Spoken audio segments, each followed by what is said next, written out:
Astaghfirullah. Bismillahirrahmanirrahim. Assalamualaikum warahmatullahi wabarakatuh.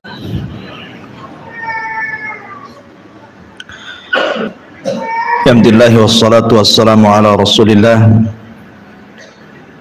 wa ala alihi wa sahbihi wa mawalah wa la hawla wa la quwata illa billahi wa ba'du. Alhamdulillah, di malam hari ini kali kita bisa duduk untuk bertalabul ilmi. Salawat dan salam kita hadiahkan kepada Rasul kita Nabi besar Muhammad sallallahu alaihi wasallam. Kita lanjutkan kajian kita, masih membahas kitab Syarhus Sunnah di Imami Ahli Sunnati wal Jamaah Al-Imam Al-Barbahari rahimahullahu ta'ala. Qala al-muallif rahimahullahu ta'ala, wa'lam anna al-ahwa'a kullaha radiyatun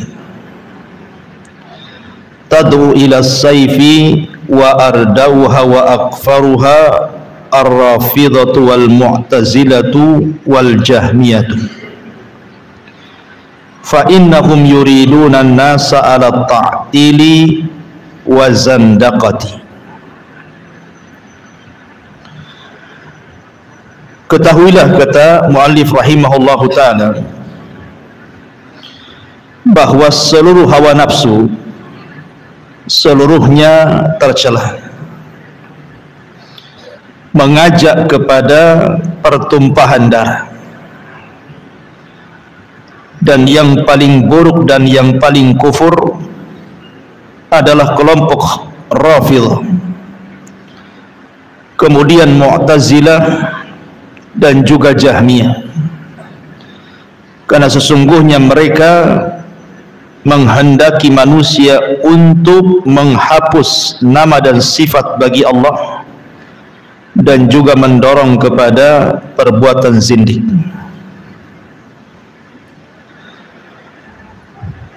Taib, ma'asyiral muslimin yang dimuliakan Allah Subhanahu wa taala. Di sini muallif rahimahullahu taala ingin menjelaskan kepada kita tentang bahaya mengikuti hawa nafsu.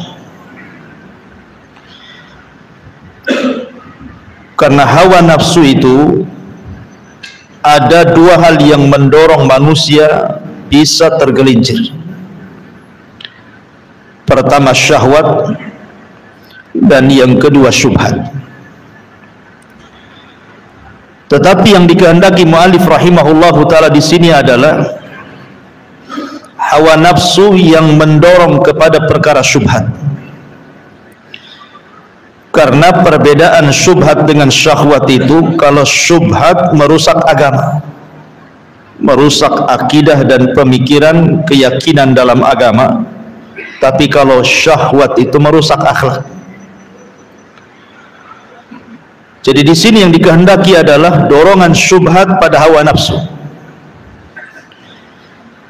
Kemudian beliau mengatakan, kenapa demikian? Karena tad'u ila sayfi.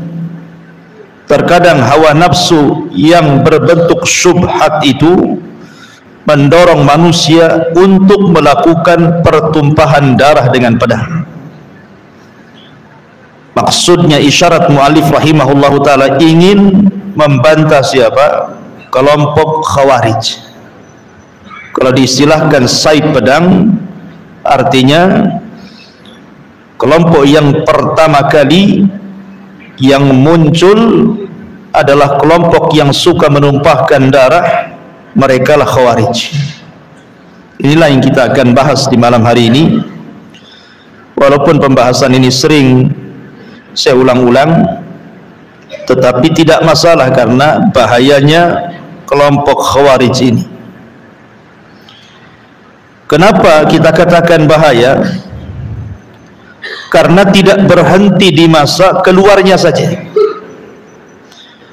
Walaupun mereka sudah diperangi dari zaman para sahabat Rasul tetapi akar akidahnya sampai tertancap pada anak-anak muda hari ini, bahkan sampai kiamat. Karena terakhir orang-orang Khawarij itu akan menjadi para pengikut Dajjal. Artinya Khawarij itu tidak bisa dimusnahkan. Setiap dimusnahkan ada lagi generasinya, setiap dimusnahkan ada lagi generasinya, dan yang terakhir menjadi para pengikut Dajjal. Ma'asyiral muslimin, saya akan sebutkan beberapa hadis tentang Khawarij, kemudian sejarah-sejarah yang berkaitan dengan Khawarij, termasuk sifat-sifatnya. Karena kita tahu bahwa para ulama salaf apabila membahas tentang firqah-firqah dalam Islam, kemudian mereka sampai kepada membahas Khawarij, maka mereka sampai mengarang kitab berjilid-jilid hanya untuk menjelaskan kesesatan Khawarij saja. Dan berbeda ketika para ulama melewati firqah-firqah yang lainnya. Kenapa semangatnya para ulama apabila membantah Khawarij itu sampai mengarang berjilid-jilid kitab? Karena firqah ini adalah firqah satu-satunya yang muncul sejak zaman Nabi masih hidup. Jadi Nabi masih hidup, kelompok ini sudah ada. Berbeda dengan kelompok-kelompok sempalan Islam yang lainnya, itu muncul setelah Nabi meninggal. Tapi satu-satunya kelompok yang muncul di masa Rasulullah adalah kelompok Khawarij. Lebih daripada itu, tidak ada satupun kelompok sempalan yang sesat dalam Islam yang diriwayatkan begitu banyak kabarnya melebihi Khawarij. Hadis-hadis tentang Khawarij itu mencapai hampir 20 lebih hadis, dan semuanya sahih, menceritakan tentang sifat-sifatnya. Berbeda dengan firqah-firqah yang lain, tidak disyaratkan, kecuali mungkin Qadariyah lah. Rasul pernah mengatakan bahwa Qadariyah itu majusinya umat ini. Tetapi hadis-hadis seputar Khawarij ini banyak sekali,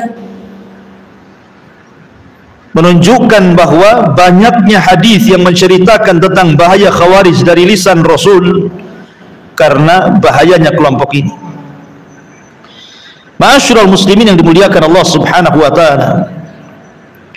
Hadis yang pertama, hadis dari Abi Sa'id Al-Khudri radhiyallahu anhu. Beliau menceritakan, ba'atha Ali bin Abi Talib ila Rasulillah sallallahu alaihi wasallam minal Yamani bidhuhaibati fi adimin maqrudin lam tuhassal min turabiha. Suatu ketika Ali radhiyallahu an pernah mengirim batangan-batangan emas kepada Nabi sallallahu alaihi wasallam dengan wadah dari kulit yang disepuh dengan daun, dan emas itu belum dibersihkan dari tanah tambangnya. Kemudian dikatakan, faqasamaha baina arba'ati nafar. Maka beliau sallallahu alaihi wasallam membagi ke 4 orang saja. Yang pertama kepada Uyainah ibn Hisni, yang kedua kepada Aqra ibn Habis, yang ketiga kepada Zaid al-Khail, dan yang keempat kepada Alqamah ibnu Ulathah. Tiba-tiba kemudian seorang bangkit dan bicara di hadapan Rasul dan mengatakan, kunna nahnu ahaqqu bihadza min haula. Rasul, harusnya kami yang berhak mendapatkan emas itu dibandingkan mereka-mereka ini. Kemudian Nabi sallallahu alaihi wasallam membantah mereka dengan mengatakan, ala ta'manuni wa ana aminun man fis sama, ya'tini khabarus sama sabahan wa masa'an. Maka Nabi SAW mengatakan, apakah kalian akan mencelaku? Padahal aku adalah manusia kepercayaan zat yang berada di atas sana. Padahal wahyu dari langit datang kepadaku siang dan malam. Tiba-tiba kemudian berdirilah seseorang, rajulun ghairul ainaini musriful wajnataini nasijul jabhataini kathulihyataini makhluqur ra'si musyammarul izar. Lihat ciri-cirinya orang ini. Tiba-tiba kemudian berdiri seorang laki-laki yang matanya cekung, pipinya menonjol, dahinya ke depan, janggutnya lebat, kepalanya gundul, dan sarungnya tersampir, artinya terikat. Kemudian dia mengatakan, ya Rasulullah, ittaqillah, Rasul bertakwalah kau kepada Allah. Orang ini menasihati Rasul gara-gara Rasul membagikan harta-harta itu kepada 4 orang ini dan mengatakan, Rasul bertakwa kau kepada Allah. Lihat bagaimana sifat orang yang mencela Nabi ini. Ini bukan sifat orang biasa. Artinya ini sifat ahli ibadah. Matanya cekung karena tidak pernah tidur di tengah malam, suka menangis, ya. Kemudian juga dahinya berbekas karena setiap hari sujud dia, janggutnya lebat. Artinya ini sifat-sifat ahli ibadah, ini bukan orang biasa yang menegur Nabi ini. Dia mengatakan, ittaqillah, bertakwalah kau kepada Allah. Kemudian dikatakan, wailaka awalastu ahakku ahlil ardi an yattaqillah. Kata Nabi SAW, celaka engkau, bukankah aku penduduk bumi yang paling bertakwa kepada Allah subhanahu wa ta'ala. Dalam riwayat bahwa yang menegur Nabi SAW itu adalah seorang laki-laki yang namanya Dzul Khuwaisirah. Siapa namanya? Dzul Khuwaisirah. Dzul Khuwaisirah ini ada 2, ya. Ada Dzul Khuwaisirah al-Yamani, orang Yaman. Itu orang Badui yang pernah kencing di masjid. Jadi zaman itu ada orang Badui namanya Dzul Khuwaisirah masuk ke masjid, kencing pula dia di masjid. Kemudian sahabat marah, tapi Rasul mengatakan, da'u, biarkan dia kencing dulu. Kemudian sahabat pergi, Rasul mendekati Dzul Khuwaisirah ini, Al-Yamani ini, kemudian menasihati bahwa masjid ini bukan tempat kencing, tapi tempat sholat, tempat zikir dan baca Quran. Saking lembutnya Rasul menasihati Dzul Khuwaisirah ini, Dzul Khuwaisirah ini tertarik dengan Rasul dan mendoakan, Allahumma arhamni wa Muhammadan wa la tarham minhum ahada. Semoga Allah merahmati aku dan Muhammad saja, dan Allah tidak merahmati mereka, maksudnya para sahabat yang melotot kepada aku, katanya. Ini Dzul Khuwaisirah yang kencing di masjid, namanya Dzul Khuwaisirah al-Yamani. Tapi yang dimaksud Dzul Khuwaisirah ini, yang kurang ngajar kepada Rasul ini, dia adalah namanya Khurqus ibnu Zuhair ibnu Sa'din at-Tamimi. Saya ulangi, Khurqus ibn Zuhair ibn Sa'ad at-Tamimi. Inilah yang kemudian mendatangi Nabi SAW, tiba-tiba mengatakan, i'dil ya Muhammad, adil kau wahai Muhammad, jangan begitu pembagiannya, kan kami yang memenangkan perang dalam Hunain, kenapa mereka yang dapat, gitu maksudnya. Maka Nabi SAW marah dan mengatakan, illam adil faman ya'dil, kalau aku tidak adil, lalu siapa manusia yang lebih adil dariku, kata Nabi SAW. Artinya bahwa orang ini pertama mencela agama Nabi, yang kedua mencela kealiman Nabi seolah-olah Nabi jahil. Yang ketiga, orang ini talabud dunia, menghendaki dunia. Nanti tiga ciri ini akan menjadi ciri Khawarij.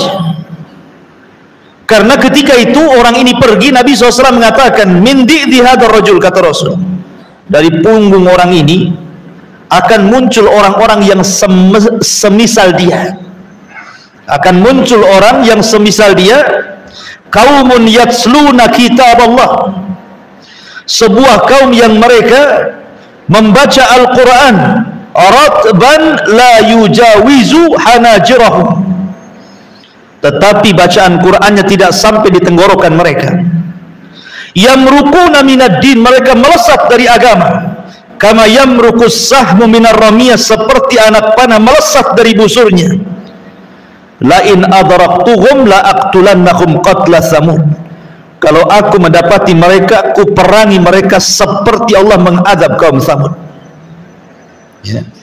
Lihat di sini menunjukkan bahwa cikal bakalnya orang-orang Khawarij itu sudah ada di zaman Nabi. Dari siapa? Dari Khurqus ibn Zuhair ibn Sa'ad at-Tamimi, atau dikenal dengan Dzul Khuwaisirah. Inilah pengasas pertama firqah Khawarij di zaman Nabi. Ma'asyiral muslimin yang dimuliakan Allah Subhanahu wa taala, sedikit saya jelaskan. Orang-orang musyrik Arab, orang-orang musyrik Quraisy di zaman periode Mekah, kita tahu bahwa permusuhan mereka kepada Nabi SAW luar biasa.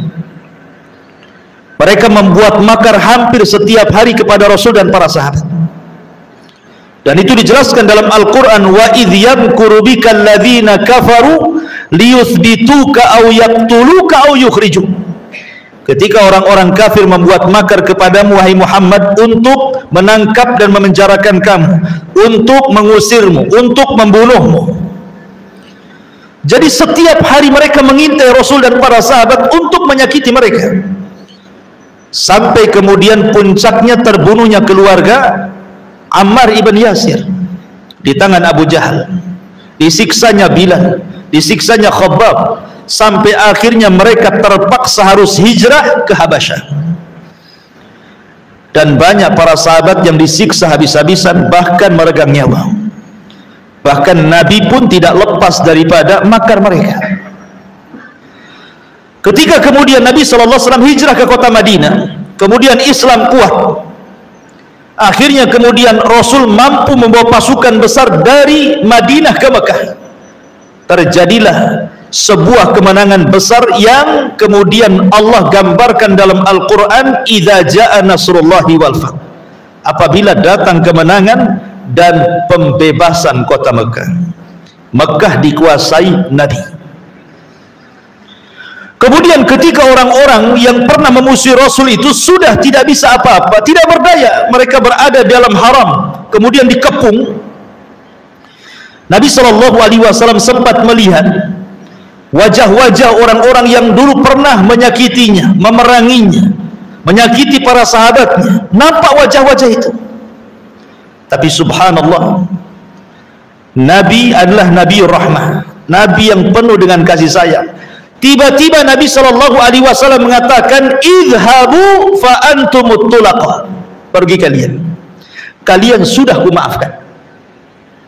Lihat, Nabi SAW padahal melihat wajah-wajah orang-orang yang pernah menyakitinya, tapi Rasul mengatakan, idhabu wa antumut tulaqa, pergi kalian, kalian sudah kumaafkan. Tapi lihat bagaimana Rasul ketika bicara soal Khawarij. Rasul memaafkan orang-orang musyrik kan? Bahkan Rasul mengatakan, pergi kalian, kalian sudah kumaafkan. Jelas-jelas mereka orang musyrik, menyerang Rasul di berbagai macam peperangan, menyakiti para sahabat, tapi ujung-ujungnya Rasul mengatakan, pergi kalian, kalian kumaafkan.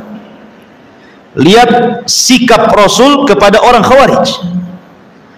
Nabi SAW mengatakan, tuba liman qatalahum wa qatalu, yad'una ila kitabillah wa laysa fi syai'in man qatalahum kana aula billahi minhum. Kata Nabi SAW, beruntunglah orang-orang yang membunuh mereka, yang menyerang dan memerangi mereka. Rasul katakan, beruntunglah orang-orang yang memerangi mereka, orang Khawarij, dan orang-orang yang dibunuh orang Khawarij. Kemudian kata Rasulullah, karena orang Khawarij itu mereka menyeru manusia kepada kitab Allah, padahal sama sekali mereka tidak paham dengan kitab Allah. Maka barang siapa yang menyerang dan memerangi mereka, itu lebih utama di hadapan Allah dibandingkan mereka. Bahkan dengan tegas Rasul SAW mengatakan apa? La in ana adraktuhum la aqtulannahum qatla adin. Kalau seandainya kudapati mereka dimanapun mereka berada, kata Rasulullah, kuperangi mereka seperti Allah menghancurkan kaum Ad. Apa kabar kaum Ad? Ad dihancurkan, tidak ada satupun umat Ad yang disisakan di bumi. Bahkan Rasulullah SAW menjanjikan pahala. Kata Nabi SAW, la in laqitumuhu faqtuluhum fa inna fi qatlihim ajran liman qatalahum indallahi yaumal qiyamah. Siapapun yang mendapati mereka, kata Rasulullah, perangi mereka, karena dalam memerangi mereka terdapat pahala di sisi Allah pada hari kiamat. Lihat bagaimana perlakuan Rasul yang berbeda kepada orang musyrik yang sudah menyerah, yang sudah kalah. Rasul mengatakan, idhabu fa antumut talaqu, pergi kalian kumaafkan. Tapi ketika menghadapi orang Khawarij, kata Rasulullah, kalau kudapati mereka dimanapun mereka berada, kuperangi mereka seperti Allah mengazab kaum Ad dan kaum Samud. Dahsyatnya Rasul kepada orang Khawarij, kan? Rasul tidak memaafkan mereka. Kenapa mereka tidak dimaafkan oleh Rasul? Karena Rasul yang mengatakan yaqtuluna ahlal Islam wa yada'una ahlal Ausan, karena mereka suka menyerang umat Islam dan membiarkan para penyembah berhala. Mereka musuh dari dalam masalahnya. Bahaya. Maka saking bahayanya Rasul SAW tidak pernah memaafkan orang-orang Khawarij.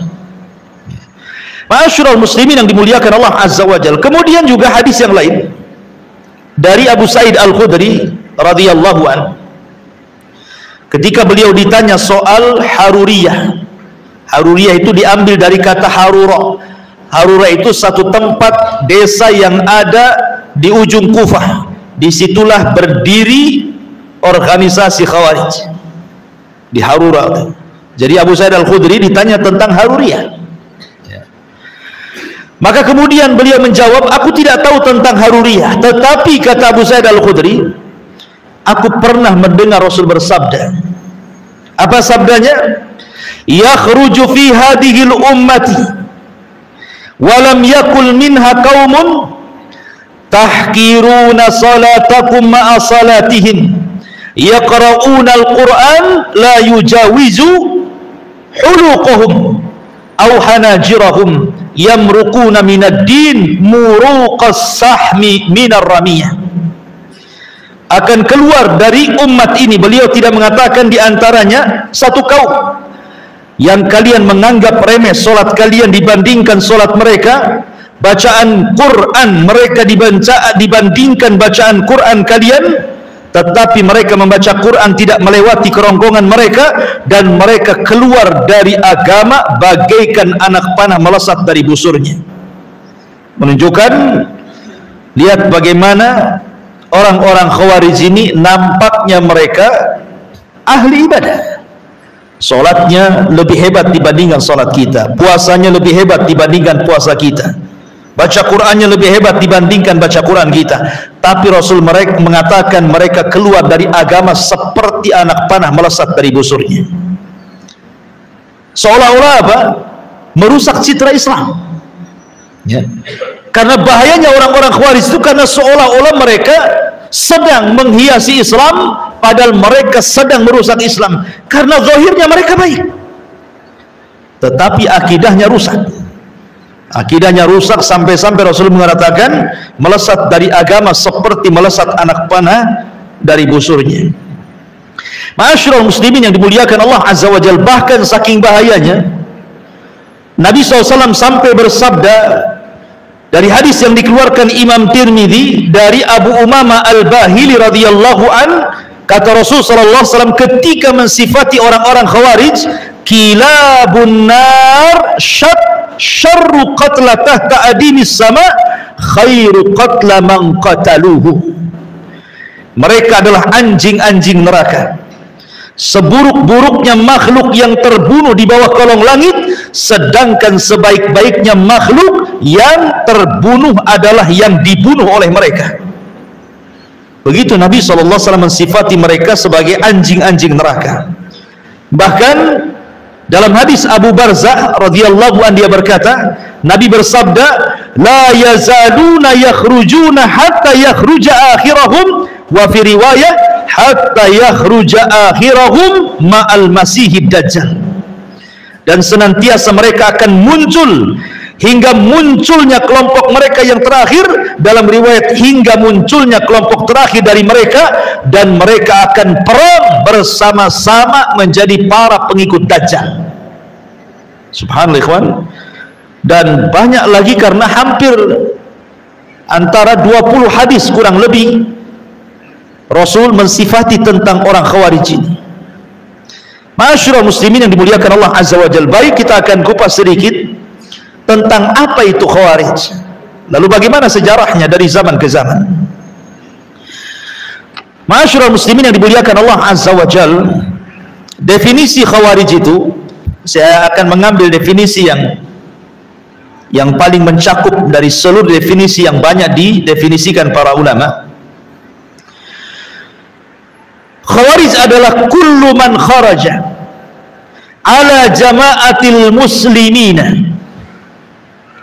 Khawarij adalah setiap orang yang melakukan pemberontakan kepada jamaah kaum muslimin. Maksudnya jamaah kaum muslimin di sini artinya kepada pemerintah yang sah. Orang yang melakukan pemberontakan, hendak menumbangkan pemerintah, kemudian wa kafarahum, dan juga mengkafirkan mereka, thumma bana ala takfirihim istihlal dimaihim, kemudian dibangun di atas manhaj takfir mereka, mengkafir-kafirkan di luar kelompoknya sampai kepada menghalalkan darah kaum muslimin.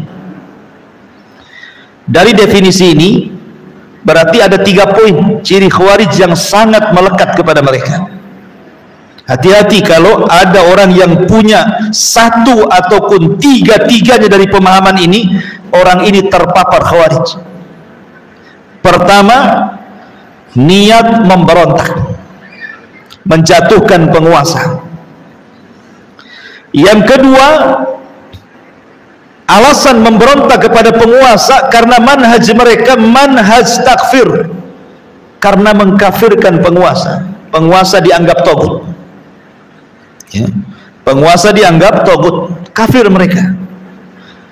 Kemudian berakhir dengan istihlalud dam, menghalalkan darah, melakukan bom bunuh diri, melakukan peledakan, pembunuhan, dan begitu seterusnya. Kalau sudah ada niat memberontak didasari dengan manhaj takfir karena mengkafirkan, pasti diakhiri dengan pengeboman, dengan pembunuhan. Itulah 3 ciri Khawarij. Ma'asyiral muslimin yang dimuliakan Allah Subhanahu wa taala, tadi saya sudah singgung bahwa kelompok ini ideologinya sudah ada sejak zaman Nabi sallallahu alaihi wasallam. Ketika Dzulkhuwaisirah kemudian tidak terima dengan pembagian ghanimah, harta rampasan perang Hunain, dan mengatakan, adil engkau wahai Muhammad, dalam riwayat bertakwalah engkau wahai Muhammad, maka Rasulullah SAW mengatakan, illam adil faman ya'dil, kalau aku tidak adil, siapa lagi yang lebih adil dari aku?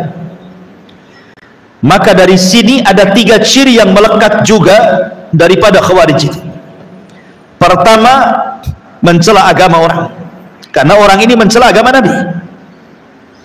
Orang-orang Khawarij itu suka mencela agama di luar kelompoknya, seolah-olah mereka lah yang ahli jannah, yang lain ahli nar. Seolah-olah mereka itulah yang masuk surga, yang lain itu masuk neraka. Karena mereka suka mencela agama orang. Ini dari perkataan Dzul Khuwaisirah kepada Rasul. Kemudian yang kedua, mencela ulama. Mencela ulama, orang yang paling alim Rasul, orang yang paling paham itu Nabi, dicela Nabi. Maka mereka akan suka mencela para ulama, karena di tengah-tengah orang-orang Khawarij tidak ada ulama. Tidak ada ulama.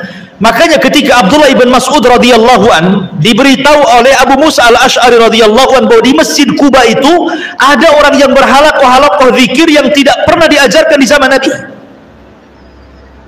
di mana mereka bawa batu, kemudian bertasbih sekian kali, 100 kali, kemudian dioper batunya ke sebelahnya. Nanti dia ngitung dengan batu itu tasbih sekian kali, kemudian dioper ke sebelahnya sampai berkeliling. Ini tidak pernah diajarkan di zaman Nabi.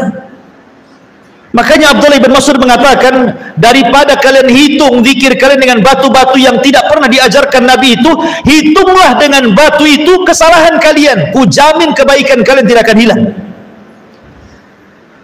Apakah kalian lebih berpetunjuk ataukah sedang membuka pintu kesesatan, kata Abdullah bin Mas'ud.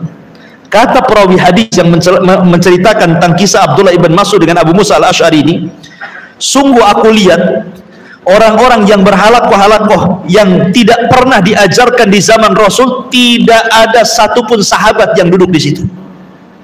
Dan sungguh aku melihat ketika terjadi perang Nahrawan antara orang-orang Khawarij melawan kubu Ali radhiyallahu an, rupanya yang halaqah zikir itu bergabung di tentara Khawarij. Ya, kata Imam Al-Barbahari rahimahullahu taala, lihat, terkadang bid'ah itu awalnya kecil kemudian menjadi besar. Awalnya hanya zikir, jadi perang, menumpahkan darah. Ya. Menunjukkan ketika rawi riwayat ini mengatakan, aku tidak melihat ada satupun sahabat yang ada pada mereka, karena memang mereka tidak ada ulama, dan mereka justru mencela ulama.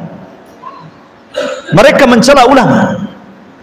Kemudian yang ketiga, dari kisah Dzul Khuwaisirah ini, Dzul Khuwaisirah ini cemburu gara-gara Nabi SAW membagi-bagikan harta ghanimah Hunain, lebih banyak diberikan kepada muhajirin dibandingkan ansar. Kemudian dia mengatakan, idil ya Muhammad, adil kau ya Muhammad, menunjukkan tujuan Dzul Khuwaisirah itu adalah talabud dunya, hanya mencari dunia. Dan ciri-ciri Khawarij itu mencari dunia. Kok bisa? Mereka rela mati loh Ustaz. Bom berada di badan dia, dia ledakkan, mana mungkin dia mencari dunia? Kalau ada orang ngomong gitu ya, gimana bantahannya? Kita katakan, ada seorang alim di zaman tabi'in, bahkan boleh dikata sayyidut tabi'in, pemimpinnya para tabi'in, namanya Hasan al-Basri rahimahullahu ta'ala. Hasan al-Basri rahimahullahu ta'ala ditanya soal Khawarij. Ketika Hasan al-Basri mengatakan orang-orang Khawarij itu kharaju li ajli dunya, mereka keluar karena dunia. Orang ini ngomong kepada Hasan al-Basri, ya imam, bagaimana kok bisa mengatakan mereka kharaju li ajli dunya, keluar karena dunia? Aku loh melihat sendiri dengan mataku, katanya, ada seorang Khawarij keluar dari rumahnya, meninggalkan rumahnya, meninggalkan istrinya, meninggalkan anak-anaknya, kemudian bertempur sampai pedangnya patah dan sampai mati dalam peperangan. Apakah kau katakan mereka mencari dunia? Seperti yang kita katakan hari ini, ya, mereka sampai menyurati orang tuanya, berpamitan sama orang tuanya, meletakkan bom kemudian di perutnya, kemudian meledakkan. Apa mereka mencari dunia? Bukankah mereka itu simbolnya bahwa ingin cepat mati supaya cepat masuk surga, supaya dapat langsung dikawinkan dengan bidadari, katanya. Nah, itu ya. Lihat bagaimana Hasan al-Basri membantah mereka. Saya katakan, kata Hasan al-Basri kepada kalian, amana'akum al-imamu salata, amana'akum al-imamu al-hajja, amana'akum al-imamu as-siyama, amana'akum al-imamu al-ibadat. Saya tanya kepada kalian, kalian memberontak kepada pemerintah, tidak suka dengan pemerintah, tidak suka dengan jamaah kaum muslimin. Saya tanya kalian, apakah pemerintah melarang kalian sholat? Jawab, tidak. Apakah pemerintah melarang haji? Tidak. Apakah pemerintah melarang kalian puasa? Tidak juga. Apakah pemerintah melarang ibadah-ibadah yang lainnya merupakan syiar-syiar Islam seperti azan, id dan yang lainnya? Tidak. Kemudian Hasan Al-Basri, artinya sorga di hadapan kalian. Lalu buat apa kalian kemudian mengacau pemerintah? Kalau pemerintah tidak melarang sholat, tidak melarang zakat, tidak melarang puasa, tidak melarang ibadah, bukankah kita hidup untuk ini? Lalu untuk apa kalian memberontak, melakukan pemboman di sana sini? Kalau bukan tujuan dunia, apa maknanya? Kalau tujuan akhirat, akhirat di depan kita. Kita sholat bisa, puasa bisa, id bisa, baca Quran bisa. Apa yang mencegah kalian untuk melakukan pengeboman? Bukankah inilah yang diperintahkan Allah? Dari sini menunjukkan bahwa sifat orang-orang Khawarij itu sedikit-sedikit karena mereka bicara tentang tahkim. Menurut mereka itu bahwa syariat Islam itu hanya berkisar soal urusan hakimiyah, soal urusan pemimpin yang tidak melakukan hukum Allah itu saja.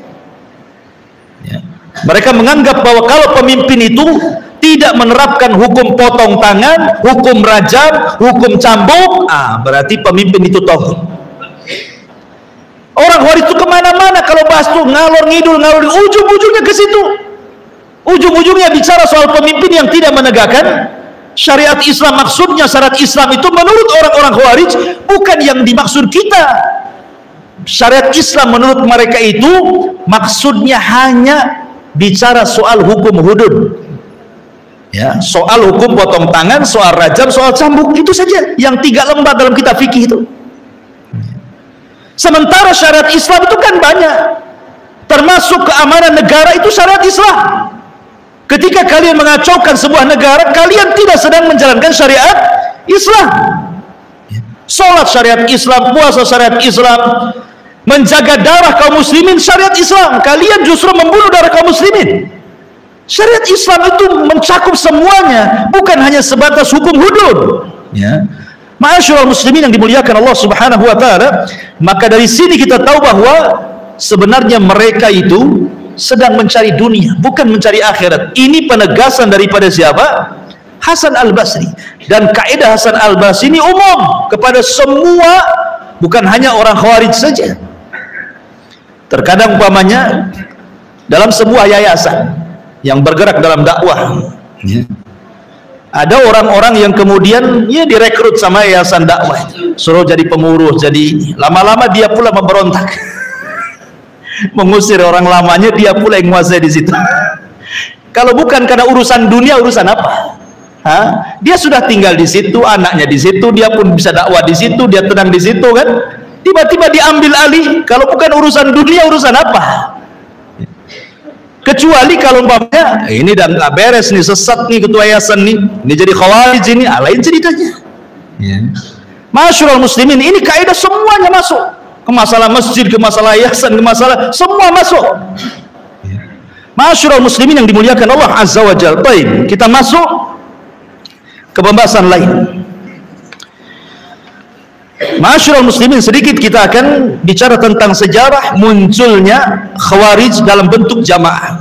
Kalau di zaman Rasul kan dalam bentuk individu, ya, individu namanya Dzul Khuwaisirah.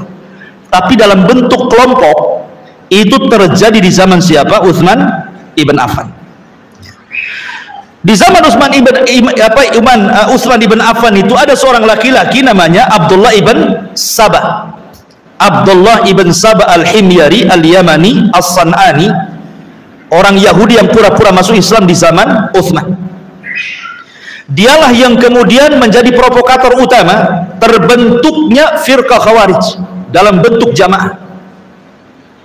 Dia karena tidak bisa mempengaruhi orang Hijaz, maksudnya Hijaz itu Mekah dan Madinah, maka dia berangkat ke Mesir, berangkat ke Syam, ke Kufah, ke Basrah, mulai membuat fitnah tentang Utsman ibn Affan, mulai mengkritik tentang Utsman ibn Affan. Lah akhirnya kemudian berhasil dia, sampai akhirnya ribuan anak-anak muda mereka terpengaruh dengan pemahamannya Abdullah ibn Sabah ini. Akhirnya kemudian mereka bergerak tepat di bulan Dzulhijjah, tepat di bulan Dzulhijjah, saat para sahabat yang ada di kota Madinah sedang haji ke Mekah, mereka datang. Utsman ibn Affan radhiyallahu an ketika mendengar ada pergerakan anak-anak muda yang hendak mendemo dirinya, maka kemudian Utsman mengutus dua sahabat, Muhammad ibn Maslamah dan Jabir ibn Abdullah radhiyallahu an. Coba tanyakan maunya apa orang-orang itu. Maka berangkatlah Muhammad ibn Maslamah dan Jabir ibn Abdullah menghadang mereka. Rupanya kemudian ditemuilah pimpinan mereka. Subhanallah, pimpinan orang-orang Khawarij ini, orang-orang yang hendak memberontak kepada Utsman ibn Affan ini, di lehernya menggantungkan mushaf. Jadi mushafnya itu digantungkan di lehernya. Kemudian Muhammad ibn Maslamah mulai dialog dan mengatakan, ada apa kalian datang jauh-jauh dari Mesir, dari Kufah, dari Basrah, kalian hendak datang kepada Amirul Mukminin Utsman ibn Affan dan hendak kemudian menyerang beliau. Ada apa dengan kalian? Ngapain kalian bawa pasukan sebanyak ini untuk mengepung istana? Ya. Maka kemudian pemimpin mereka mengatakan, inna hadza, sambil memegang mushaf ini, inna hadza amara an nadriba bihadza kullu man lam yu'min bihadza. Sesungguhnya ini maksudnya Al-Quran telah memerintahkan kami untuk membunuh, maksudnya Utsman bin Affan, karena dia tidak pernah beriman dengan Al-Quran, katanya. Kurang ajar ya? Maka Muhammad ibn Maslamah mengatakan, demi Allah, saya dan Utsman, maksudnya Utsman bin Affan radhiyallahu an, pernah berperang karena membela yang kalian gantung di leher Al-Quran di zaman Nabi Sallallahu Alaihi Wasallam. Bagaimana kelanjutannya? Azan dulu. Tadi kan habis azan. Silakan azan dulu.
Ya,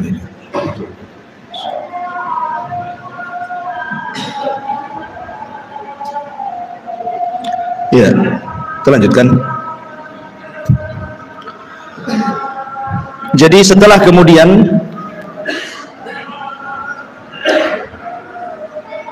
Utsman bin Affan radhiyallahu anhu mengutus Muhammad bin Maslamah dan Jabir bin Abdullah dan sudah mengetahui maksud kedatangan rombongan anak-anak muda yang jumlahnya cukup banyak, ribuan. Akhirnya kemudian Utsman mendengar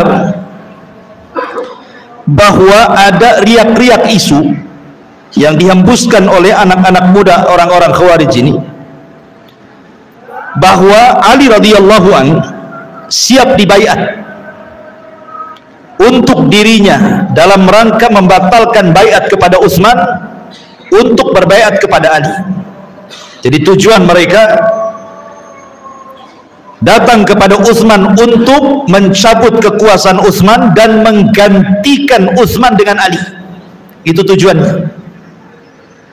Tentu tidak mungkin Ali melakukan seperti itu. Ini kan siasat namanya. Karena menumbangkan satu pemimpin harus ada penggantinya. Kan harus ditonjolkan penggantinya, kan siapa? Oh, ini nggak benar nih presidennya, turun. Lah siapa gantinya? Kan harus ada gantinya.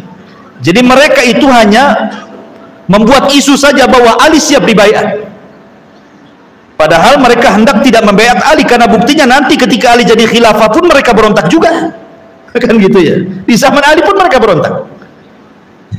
Jadi akhirnya Utsman ibn Affan radhiyallahu an memanggil Ali radhiyallahu an, dipanggil sama Utsman Ali itu. Kemudian dikatakan, ya Ali, apakah benar isu-isu di luar itu? Kata Ali, tidak benar. Aku tidak hendak merobohkan kekuasaan, apalagi saya hendak menyuruh manusia untuk membaiat diriku. Kalau begitu, kata Utsman, temui orang-orang itu, katakan bahwa itu tidak benar. Akhirnya Ali keluar. Kemudian Ali radhiyallahu an keluar, kemudian mulai berdialog dengan orang-orang Khawarij ini. Kata Ali radhiyallahu an, apa maksud kalian datang jauh-jauh dari Mesir, dari Kufah, dari Basra, hendak demonstrasi kepada Utsman ibn Affan? Tahukah kalian siapa Utsman? Utsman itu menantu Nabi. 2 putri Nabi dinikahi dia. Akhirnya kemudian mereka mengatakan di hadapan Ali radhiyallahu an, karena ada 5 perkara yang ingin kami tanyakan kepada Utsman. Kata Ali radhiyallahu an, sebelum kalian tanyakan kepada Utsman, sebutkan 5 perkara itu kepadaku. Kemudian mereka mengatakan, yang pertama, saya mendengar bahwa Utsman itu atammas salata fi Makkah. Dia menyempurnakan solat di Mekah yang harusnya dikosong.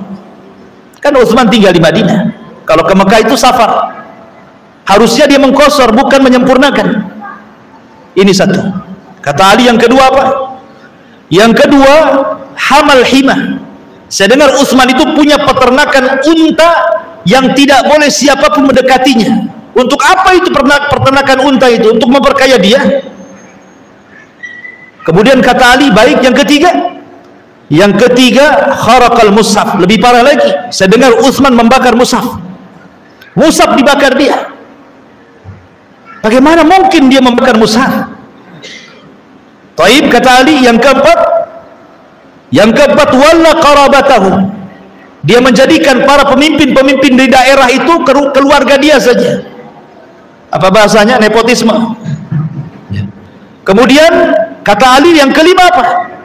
Kemudian mereka mengatakan yang kelima, Utsman ini melantik para pemimpin-pemimpin di daerah min sigharis sahaba wa taraka kibarahum. Hanya melantik orang-orang sahabat-sahabat senior, sahabat-sahabat junior, dan meninggalkan sahabat-sahabat senior. Kan yang senior banyak, sahabat-sahabat kibar, kenapa dia melantik yang muda-muda? Baik, kata Ali radhiyallahu an. Kemudian Ali radhiyallahu mulai membantah satu persatu. Kata Ali radhiyallahu an, tahukah kalian kenapa Utsman tidak mengqasar salat di Mekah ketika haji? Fa inna Utsman qad ta'ahal ay tazawwaj. Dia kan punya istri di Mekah. Ya. Seperti antum nih, satu istri di Batam, satu istri di Padang. Kalau antum pulang ke Padang, antum mukim di sana.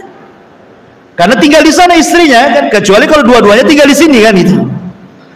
Ya, kalau di dua tempat berarti dua-duanya mukim. Lah Utsman itu menikah di situ. Kemudian yang kedua, adapun Utsman punya peternakan unta, itu bukan peternakan unta dia. Itu peternakan untanya kaum muslimin. Utsman hanya menggemukkan saja, itu milik Baitul Mal. Tidak benar yang kalian ceritakan. Adapun yang ketiga, Utsman membakar mushaf, kan di zaman Utsman itu sudah saya jelaskan. Ketika Hudzaifah bin Yaman datang kepada Utsman dan mengatakan, "Ya Utsman, terjadi perselisihan para sahabat soal qiraah." Kata Utsman, "Kalau gitu kumpulkan semua qiraah itu." Akhirnya dikumpulkan catatan-catatan qiraah, maka Utsman membakar qiraah yang syadzah yang diperselisihkan dan menetapkan qiraah yang akhir dibaca Nabi. Jadilah mushaf Utsmani. Jadi kata Ali, Utsman itu membakar qiraah yang syadz, yang diperselisihkan, ya, bukan membakar mushaf.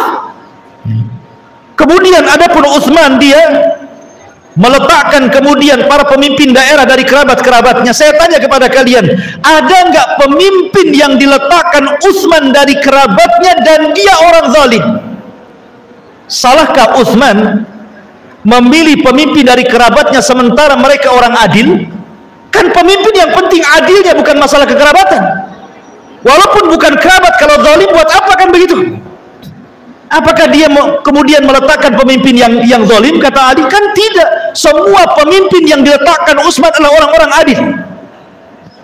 Adapun Utsman kemudian dia mengatakan dia hanya memberikan pemimpin-pemimpin yang sigar, pemimpin-pemimpin yang sigar, yang junior, dan meninggalkan pemimpin-pemimpin yang kibar tidak diletakkan di pemimpin-pemimpin daerah. Maka kemudian kata Ali radhiyallahu anhu, Rasulullah pernah menjadikan Usamah ibn Zaid untuk menjadi pemimpin perang, usianya 20 tahun. Di belakangnya Abu Bakar, Umar, Utsman dan yang lainnya. Kemudian juga Rasul pernah memerintahkan Attab ibn Usaid, umurnya juga 20 tahun, sementara di belakangnya para sahabat Nabi sallallahu alaihi wasallam. Jadi apa yang salah dengan Utsman? Kalau Utsman memang dia meninggalkan kibarus sahabat, kemudian meletakkan sigorus sahabat, Rasul pun pernah melakukannya. Kalau dia memang kemudian diambil dari kerabat-kerabatnya, apakah ada yang zalim dari kerabatnya? Tidak. Bahkan Rasul pun pernah mengkhususkan orang-orang Quraisy dari pemimpin dan tidak diberikan kepada selain Quraisy. Ya kan? Yang jadi pemimpin kan semua orang-orang Quraisy. Abu Bakar, Umar, Utsman, Ali. Tidak ada orang-orang Ansar kan? Semua orang-orang Muhajirin. Lalu apa salahnya? Mulailah kemudian kehabisan syubhat, karena orang Khawarij ini hanya bisa dibantah dengan khusyubhat. Kalau Densus menangkap Khawarij kemudian dimasukkan penjara, disiksa, itu yang dikehendaki mereka. Memang mereka suka ditangkap, disiksa, kalau bisa dibunuh biar mati syahid, menurut keyakinan mereka. Itu sebuah kelezatan bagi mereka, sehingga untuk memberantas mereka itu dengan cara apa? Menghilangkan syubhat, ya. Utus orang alim berdialog dengan mereka. Nah, seperti itulah caranya sebagaimana Ali berdialog dengan mereka. Mereka kehabisan syubhat. Akhirnya salah seorang di antara mereka mendatangkan syubhat lagi yang baru dan mengatakan, "Ya Ali, Utsman pernah mencopot Hakam ibn Abil As," katanya. Hakam ibn Abil As ini diletakkan oleh Rasul di Taif. Tiba-tiba di masa Utsman kenapa dicopot? Itu kan orang yang diletakkan Nabi. Kenapa dia berani mencopot, katanya? Kata Ali radhiyallahu anhu, ya, memang Utsman pernah mencopot Hakam ibn Abil As, tetapi dikembalikan ke Taif, katanya, dan dia tetap jadi pemimpin sana. Subhanallah, syubhat dari semua arah, ikhwan. Ya, pertama mencela agama. Utsman mencela sholat, kan mencela agama namanya. Ya. Kemudian mencela kerajaan. bahwa Utsman ini nggak becus mengurus kerajaan, mengurus negara ini nggak becus ya. Masa kerabatnya ini mulai dianggap nggak becus tuh. Ya. Kemudian juga masalah apa? Masalah mushaf lagi. Jadi Utsman itu diserang dari semua segi gitulah. Dan memang begitu biasanya orang-orang yang menjatuhkan pemerintah itu, dia harus punya syubhat yang banyak. Nah, kalau nggak punya syubhat yang banyak nanti ditanya, ngapain kau demo mau meruntuhkan penguasa? Ada apa dengan penguasa kan gitu? Bingung dia. Oh, karena saya dibayar pakai nasi bungkus. Lain ceritanya. Masa alasannya dibayar nasi bungkus? Kan harus jelas kan gitu ya alasannya ya. Lihat orang-orang Khawarij ini alasannya macam-macam. Ma'asyiral muslimin yang dimuliakan Allah Azza wa Jalla. Akhirnya kemudian apa yang terjadi? Kemudian mereka pun dihadapkan kepada Utsman. Setelah mereka habis syubhatnya di hadapan Ali, akhirnya mereka dihadapkan kepada Utsman. Ali mengajak mereka, kalau begitu ayo kalian saya pertemukan dengan Utsman. Datang anak-anak muda ini, akhirnya berjumpa dengan Utsman bin Affan. Naik Utsman bin Affan ke atas mimbar. Utsman sudah tua, usianya 84 tahun, bayangkan, sudah tua. Naik dia ke atas mimbar. Kemudian kata Utsman ibn Affan radhiyallahu an ingin menjelaskan kepada orang-orang Khawarij itu siapa dia dan kedudukannya di hadapan Nabi. Kata Utsman ibn Affan radhiyallahu, dia mengatakan, afikum Ali, ada Ali di sini? Kemudian Ali mengatakan, ya, saya di sini. Afikum Talha, maksudnya Talha ibn Ubaidillah, apakah di antara kalian ada Talha? Tiba-tiba mengatakan, saya Talha. Kemudian kata Utsman, afikum Sa'd bin Abi Waqqas, ada Sa'd bin Waqqas di sini? Oh, kata Sa'd, saya di sini. Afikum Zubair, apakah ada Zubair? Kata Zubair, saya di sini. Ketika sudah lengkap, ini orang-orang yang mubasyiruna bil jannah ya, orang-orang yang mendapatkan kabar gembira masuk surga yang disebut oleh Utsman ini. Kemudian Utsman mengatakan, saya bersaksi kepada kalian, saya bersaksi kepada Allah kepada kalian. Ya. Tanyakan kepada orang-orang ini, maksudnya kepada Ali, kepada Talha, kepada Sa'ad bin Abi Waqqas, kepada Zubair, tanyakan kepada orang-orang ini. Mereka tahu semuanya. Nabi SAW sewaktu hidup pernah mengatakan, man ishtara bi'ra rumah falahul jannah. Siapa yang membeli sumur rumah, ketika itu para sahabat tidak ada air kecuali harus beli kepada orang Yahudi. Kemudian Rasul mengatakan setiap hari dimahalkan sama orang Yahudi itu air daripada sumur rumah itu. Akhirnya Rasul mengatakan, beli saja sumur itu.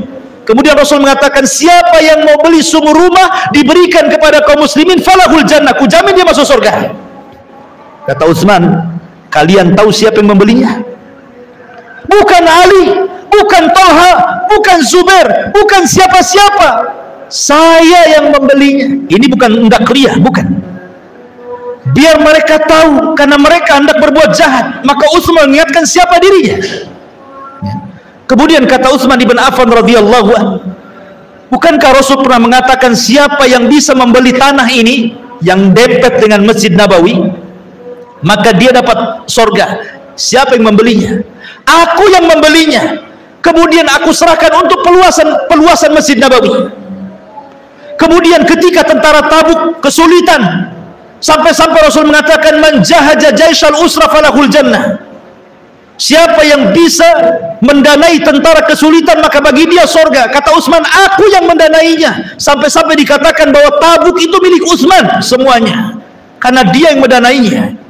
Artinya Utsman membeli surga dari Rasulullah sampai 3 kali. Setelah kalian tahu kedudukanku, apakah kalian akan menyerangku? Katanya. Maka akhirnya Utsman ibn Affan radhiyallahu an hanya mendoakan sebelum turun dari mimbar dan mengatakan, Allahumma gfirli waliman abahadami. Ya Allah, semoga Allah mengampuni diriku dan orang-orang yang hendak menghalalkan darahku. Kemudian Utsman menangis, turun, semua orang menangis. Ma'asyiral muslimin yang dimuliakan Allah Subhanahu wa taala. Ketika kemudian selesai ini, mereka sadar, orang-orang Khawarij ini mereka sadar bahwa keberadaan mereka, karena mereka masalahnya kan anak-anak muda, mereka orang-orang yang tidak pernah hidup di masa sahabat, sehingga tidak tahu hakikat orang-orang sahabat-sahabat Rasul mereka tidak tahu keutamaan mereka, karena mereka orang-orang jauh, orang-orang yang dari Irak, yang dari Kufah, yang dari Mesir, kan mereka nggak tahu anak-anak muda yang baru-baru itu. Makanya ciri-ciri orang Khawarij itu adalah hudatsaul asnan, anak-anak muda tapi jahil, bodoh, ya kan? Akhirnya kemudian mereka pun pikir, oh betul juga ya, kalau gitulah kami pulang aja lah. Pulang mereka. Subhanallah, di tengah jalan rupanya siasat Abdullah ibn Saba ini membuat surat kaleng, dititipkan kepada seorang anak muda. Sengaja anak muda itu lewat di rombongan orang-orang Khawarij yang hendak pulang, mencurigakan, langsung ditangkap. Rupanya dikeluarkan, ada isi suratnya. Kemudian pas dibaca, rupanya isi surat itu adalah isi surat dari Utsman ibn Affan kepada penguasa Mesir. Ya, isi surat itu adalah suratnya Utsman ibn Affan kepada penguasa Mesir. Siapa penguasa Mesir kala itu? Sa'ad ibn Abi Syarh. Sa'ad ibn Abi Syarh. Jadi isi surat itu dari Utsman bin Affan kepada Sa'ad ibn Abi Syarh, gubernur Mesir, sepulangnya para pendemo ini. Kemudian disebutkan nama-namanya. Pertama Abdurrahman ibn Udais, kemudian Urwah ibn Suyai, kemudian Ibnu Umar, Ibnu Amrin bin Budel, kemudian Kinanah ibn Bishr. Ini kan tokoh-tokoh Khawarij nih. Sepulangnya mereka ini berempat ini tangkap, bunuh, salib. Ketika baca surat ini kan pimpinan-pimpinan mereka nih. Oh, marah ini. Mungkin bahasa saya ini, gimana Utsman ini? Ya. Dia bilang, sudah kalian, saya doakan, semoga Allah mengampuni siapapun orang yang hendak membunuhku. Saya maafkan, pulang kalian. Tiba-tiba suruh pulang, ngirim surat ke gubernur masing-masing. Ketika kita sampai di daerah kita disuruh dibunuh. Ini kan kurang ajar nih. Kalau gitu balik lagi kita ke Madinah katanya. Balik lagi mereka ke Madinah. Ya. Sampai di Madinah, dikiranya sudah selesai. Rupanya dikepungnya istana. Kemudian Ali datang lagi, ada apa dengan kalian? Bukankah sudah selesai semuanya? Kemudian mereka mengatakan tidak, Utsman sudah menulis surat kepada Sa'ad ibn Abi Syarh untuk membunuh pemimpin-pemimpin kami. Utsman datang mengatakan, wallahi demi Allah, aku tidak pernah menulis surat itu. Aku tidak pernah menulis surat itu. Kemudian mereka mengatakan kepada Ali, lihat Ali, orang tua ini sudah berdusta kepada kita. Subhanallah, menuduh Utsman berdusta. Ya. Kemudian salah seorang mereka berteriak lagi, kami juga punya surat yang lain katanya. Bukan surat kepada Sa'ad ibn Abi Syarh, tapi surat yang ditujukan kepada Muawiyah yang ada di Syam, yang isinya dari Utsman bin Affan kepada Muawiyah, datanglah wahai Muawiyah dengan tentara yang banyak, bunuh orang-orang Khawarij yang hendak melepaskan kekuasaanku. Ini suratnya di tangan kami katanya. Coba, banyak surat-surat bodong tuh. Hati-hati nih, ini kan ada pelajaran juga. Ini kan surat-surat hoax bahasa kitanya. Tapi begitulah orang-orang Khawarij, mereka akan membuat hoax soal pemerintah. Ya. Mereka akan membuat hoax tuh supaya masyarakat itu marah sama pemerintah kan. Dibuat hoax, pemerintah nggak becus lah, inilah itu, macam-macam. Akhirnya kalau di Mesir ditumbangkan dengan Facebook, di Indonesia mungkin bisa dengan YouTube tuh. Buat hoax dengan YouTube, semua pegang YouTube, wah geram semuanya. Ini pemerintah mau semuanya kan. Begitu memang orang-orang Khawarij. Masyarul muslimin yang dimuliakan Allah Azza wa Jalla. Akhirnya ketika Utsman bersumpah, mereka juga tidak yakin, tidak percaya dengan sumpah, karena memang tujuannya ingin menumbangkan Utsman. Sudah sakit hati mereka. Akhirnya ketika itu banyak para sahabat datang ke rumah Utsman. Ada Abu Hurairah, ada Hasan, ada Husain, ada Zubair, ada Tolha. Banyaklah para sahabat datang ke rumah Utsman dengan membawa pedang-pedang mereka dan siap menghadapi mereka. Tapi Utsman mengatakan, bersumpah demi Allah, sebaiknya sarungkan pedang-pedang kalian. Ini urusan aku dengan mereka. Ini urusanku dengan mereka. Pulang kalian. Saya tidak hendak menumpahkan darah siapapun ahlu Madinah di kota Madinah. Pulang. Abu Hurairah radhiyallahu sampai menangis. Akhirnya dia lempar pedangnya, menangis, keluar dari rumah. Karena dia tidak bisa apa-apa. Utsman tidak mau dibela. Ya. Ketika di dalam rumah itu tidak ada sahabat satupun kecuali Utsman dan istrinya, mulailah orang-orang ini menakuti orang-orang kota Madinah. Bayangkan, karena ketika itu tentara tidak ada, sedang haji semua. Yang kedua, kekuatan tentara kaum muslim itu semua ada di Syam, ada di Gubernur Muawiyah sana, kan pusat kekuatan kaum muslimin kan di Syam. Ya, Madinah itu hanya ibu kota saja. Dan ketika itu kan di musim haji, orang sedang haji, di Madinah kosong, nggak ada orang. Sementara ini orang-orang Khawarij ribuan datang dari daerah-daerah gitu ya, sampai mengancam penduduk Madinah, sampai ketakutan. Siapa yang keluar dari rumahnya tidak aman, siapa yang tetap di rumahnya dia aman. Sampai semua ahli Madinah mengunci semua di rumah-rumah mereka. Rumah Utsman dikepung oleh orang-orang Khawarij. Akhirnya dibakar pintunya, masuklah orang Khawarij ke rumah Utsman ibn Affan radhiyallahu anhu.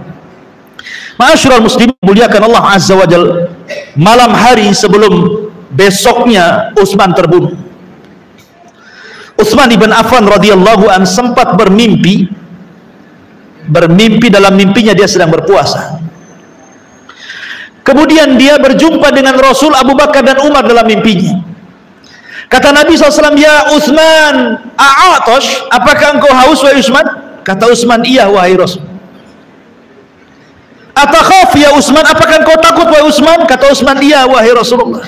"Kalau begitu engkau besok berbuka denganku di sini." Kemudian Utsman terperanjat. Dia mimpi seperti itu, bahwa dia besok akan berbuka bersama Nabi. Maka dia pun terbangun. Rupanya orang-orang Khawarij sudah berhasil masuk ke dalam rumah. Ketika orang-orang Khawarij sudah masuk ke dalam rumah itu, rupanya ma'asyiral muslimin yang dimuliakan Allah azza wa jalla, ada seseorang yang tiba-tiba langsung memukul Utsman ibn Affan radhiyallahu an dengan gagang besinya, Kinanah ibn Bishr. Ketika itu Utsman mengatakan, "La haula wala quwata illa billah, wallahi inni tawakkaltu 'ala Allah." Utsman ibn Affan radhiyallahu mengatakan, "Kalian itu sebenarnya hendak apa kemari? Mau kalian itu apa?" Maka orang-orang mengatakan, "Kami hanya kemari untuk engkau memilih dua pilihan," katanya. "Pilihan yang pertama, turun dari kekuasaanmu. Pilihan yang kedua, darahmu. Kalau tidak kami bunuh." Kata Utsman ibn Affan radhiyallahu anhu, "Itu yang kalian kehendaki?" Tidak. Nabi SAW pernah mengatakan kepadaku, "Ya Utsman, la'allallaha yuqammisuka, semoga Allah suatu ketika memasangkan qamis, maksudnya pakaian kepadamu. Barang siapa yang datang hendak mencopotnya, jangan kau copot." Artinya kinayah daripada bahwa engkau akan menjadi penguasa. Kalau ada orang yang datang hendak merobohkan kamu, jangan kau mau, gitu maksudnya. Rasul pernah bersabda kepadaku, kalau ada orang yang hendak mencopot dari kekuasaanku, kata Rasul, jangan mau, aku tidak akan lepaskan kekuasaanku, kata Utsman. Kemudian mereka mengatakan, "Oh kalau gitu kami bunuh engkau," katanya. "Oh kalian mau membunuhku?" Nabi SAW pernah bersabda, "La yahillu damu mri'in muslim illa bi'ihda thalathin, as-sayyibu zani, wan nafsu bin nafsi, kemudian wattariku lidini al-mufariq lil jamaah." Kata Utsman, ingat Rasul bersabda, tidak halal kalian menumpahkan darah siapapun kecuali karena tiga perkara. Satu, karena seorang yang sudah menikah berzina. Dua, karena dia pernah membunuh jiwa. Tiga, karena dia murtad. Demi Allah, ma zanaitu fi jahiliyatin wal Islam, aku tidak pernah berzina baik di zaman jahiliyah ataupun dalam Islam. Dan aku tidak pernah membunuh jiwa tanpa hak dibenarkan. Dan aku tidak pernah murtad sampai hari ini. Lalu apa hak kalian membunuhku? Jadi Utsman sempat berdialog tuh di tengah-tengah, hampir meregang nyawa. Tetapi mereka tidak mendengar ucapan Utsman ibn Affan radhiyallahu an. Tetap saja kemudian mereka pun akhirnya membunuh Utsman dengan cara sadis. Utsman dibunuh di bulan Dzulhijjah, bulan hurum, saat manusia sedang haji. Yang kedua, Utsman dibunuh ketika dia sedang berpuasa dan akan berbuka bersama Nabi. Ketiga, Utsman terbunuh sedang membaca Al-Quran, fasayakfikahumullah wa huwas samiul alim. Subhanallah, ya kan? Utsman mati syahid. Ya. Ma'asyiral muslimin, ketika kemudian kematian Utsman ini tersebar ke banyak para sahabat. Ada seorang sahabat ma'asyiral muslimin yang namanya Sa'ad ibn Abi Waqqas. Sa'ad bin Abi Waqqas. Sa'ad bin Abi Waqqas ini, ingat Sa'ad bin Abi Waqqas ini mustajabud doa ya. Salah satu sahabat yang kalau berdoa mudah dikabulkan adalah Sa'ad bin Abi Waqqas. Itu mustajab doanya. Lah kebetulan Sa'ad bin Abi Waqqas itu tidak berada di Madinah ketika terbunuhnya Utsman itu. Dia di luar Madinah. Dia mendengar Utsman dibunuh, marah dia.